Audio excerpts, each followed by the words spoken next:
Eminem's longtime manager, co-founder of Shady Records, has officially been named CEO of Def Jam Records, which is pretty big. So current CEO Steve Bartels is going to stay on through the end of the year, and Paul will step in beginning in January. I'm a little bit surprised by this, but I'm Why sure are you have surprised by this, Nadeska? Wait, never mind. Can you just tell us your thoughts on this? I heard it felt loaded, like a loaded question. My thoughts. I would like to hear Akademiks' thoughts on it. Every time it's somebody from Shady or somebody, y'all think I got some inside information well, or first some of all, shit. you were on I'm Def Jam. I'm kicked out the group chat. Okay, no, you were on Def Jam. And you, of Shady course, Records. In 94. were in Shady. So I want to see what you think about this move. You've been very critical of many executives that have taken many positions. Well, that's why this presents quite the conundrum. Yeah. Also, Paul Rosenberg is a big scary dude. I like to kill executives. Yes. Listen, I'm just gonna be honest. I like to kill executives. Well, executives that don't know what they're doing. Executives that are not part of the culture and are not forwarding the culture, and they're exploiting the culture. I like to kill them. I like to kill labels from time to time. I love killing Def Jam, right? So let me ask y'all, can I kill them still? I don't think I can anymore. Why not? Because Paul's there. Exactly. Tell us more. You worked with But Paul. man, I don't know shit. I've read this shit this morning. Oh, I come was on. like, Just all right, for Paul. me, you were on Shady All right, so Records. let's talk. Come on. This is great. All right, let me give my PC answer, and then let me give my I never met Paul answer. You never met him? No, I would answer as if I never met him. Okay. Is what I'm saying. All right. I think that this is great. This spot in Def Jam has been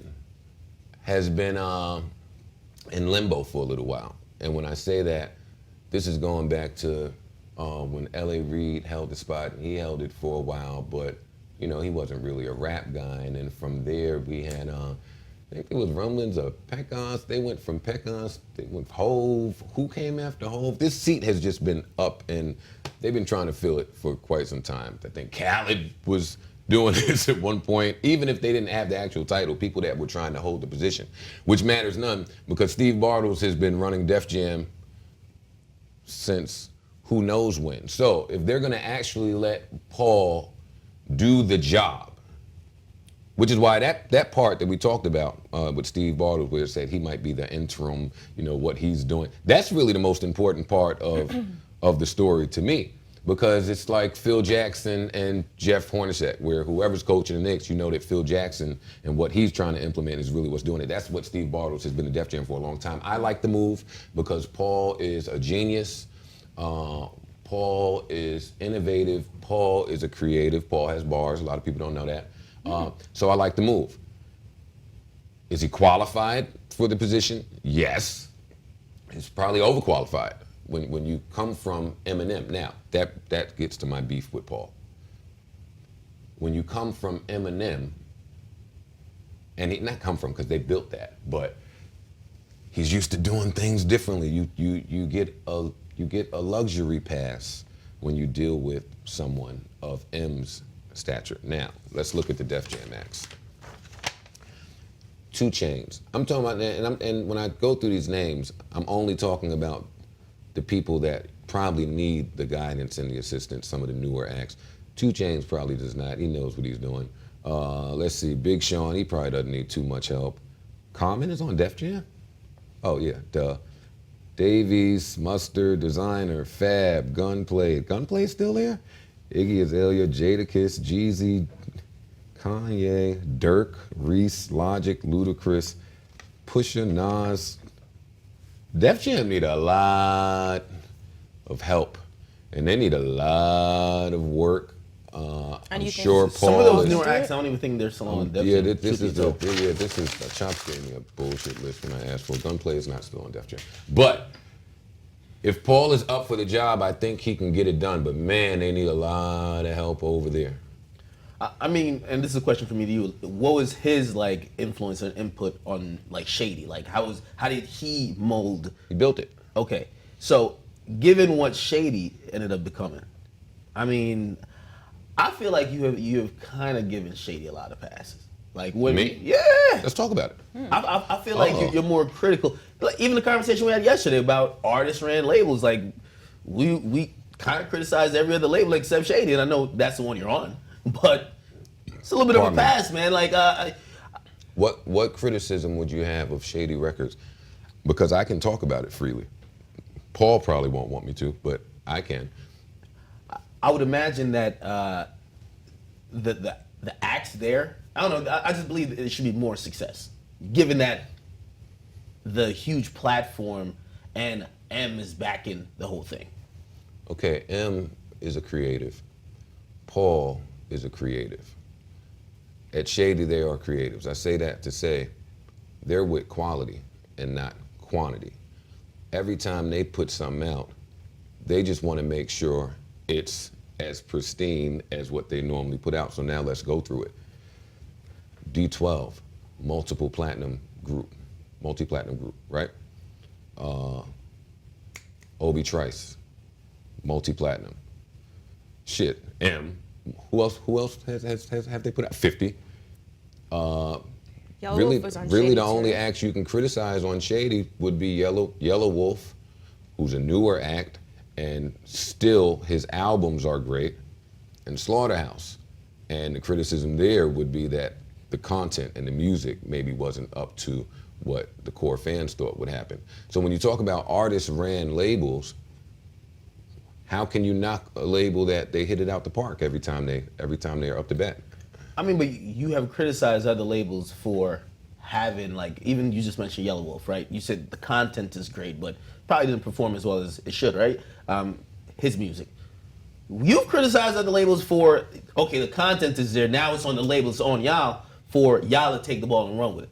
Yes. Do you feel like Yellow Wolf didn't get enough push? Because I remember when he dropped an album a few years Absolutely. back. Yeah, so your point yesterday was that on OVO, those artists don't get enough push and Yeah, market. it's one thing, we always say this person is talented, and I get it, the creative side, but I would imagine now the label side is, okay, you have to have someone how to cultivate the talent or get the creative portion and come up with good material. Now, after that, you've always said, because you say with Thug a lot in 300, is that it's there, it's now on the label to take it and run with it.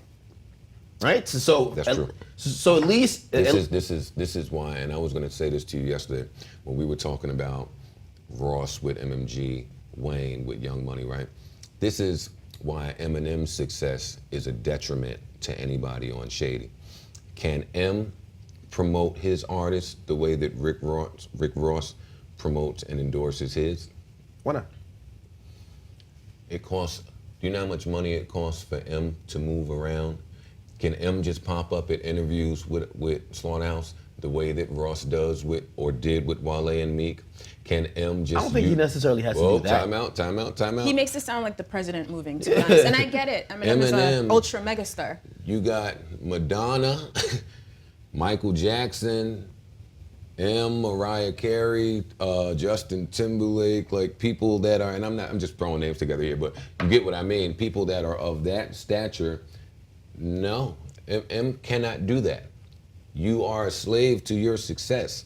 M's likeness is to be protected at all times. That's Paul's job, that's Shady's job, that's their job over there.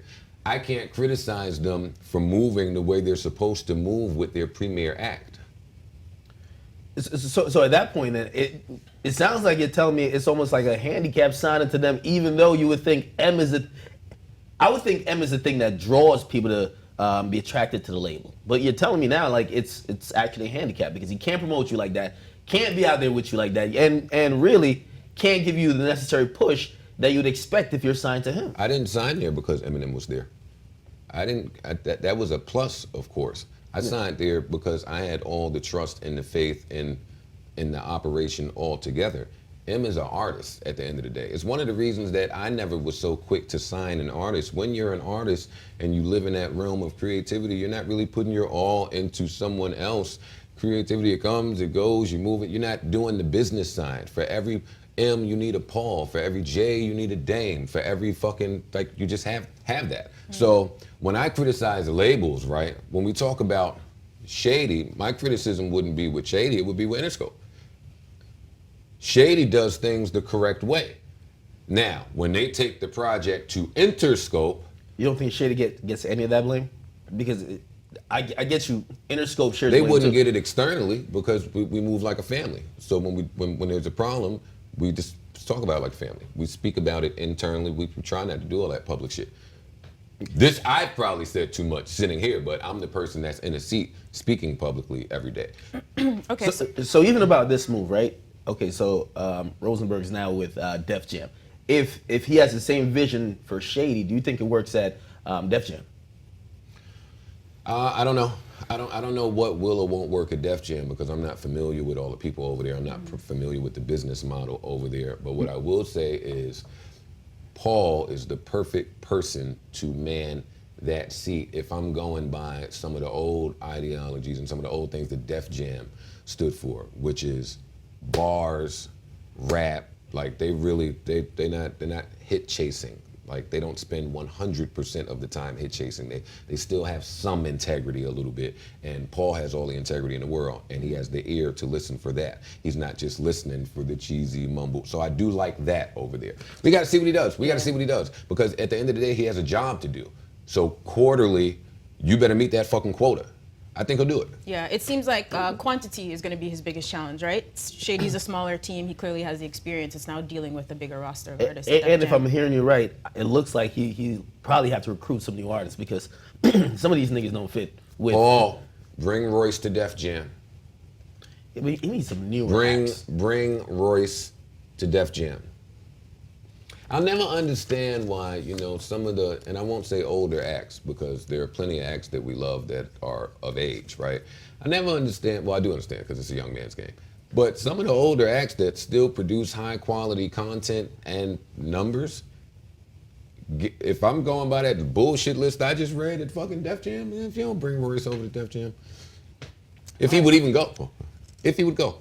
All right, we have a while to wait. January 2018, and we'll see. Also, I think I said Steve Bartle is his name wrong. It's a name you read a lot, Steve Bartles, but don't have to say it out loud ever. All right, so if Steve Bartles is getting out of Def Jam, oh man, round of applause. That's not why I just wanted to get his name correctly. But all right, thank you, Joe.